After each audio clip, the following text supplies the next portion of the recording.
The Cartography of Others is a collection of short stories, and they take place in different parts of the world, from London to Sydney, from Paris to Mali, from Hong Kong to Ghana.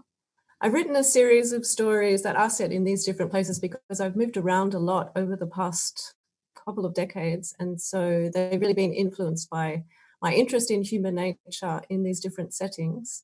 The characters are a diverse group of people, different ages, backgrounds, genders, races. Location and atmosphere are present in all of the stories, and they speak a lot of love.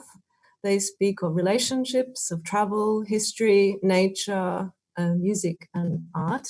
The first story is called Adieu mon doux rivage, and that's the title of an opera aria.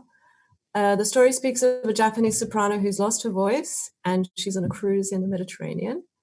There's another story called The Kingdom of Fassa, where a young man retraces the steps taken by his mother, who fell in an accident in the Dolomites 2 years previously.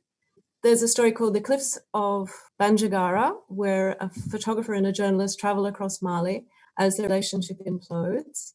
And 3 Days in Hong Kong, where a married man pays for his lover to fly out to Hong Kong and he installs her in a hotel where she waits. It's quite difficult to get a short story collection out there and receive recognition. I was very lucky to have a cover quote from Hilary Mantel, who enjoyed and supported the stories.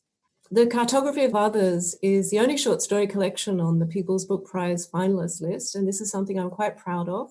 The readership of a short story collection is slightly different. A short story demands a little bit more engagement with the reader because there's quite often a lot that's unsaid, and there's a very intense form. I think it's very focused and intense. There's no room for error, and so it has a slightly different readership perhaps. For this reason, I'm very glad that there is a short story collection on this finalist list.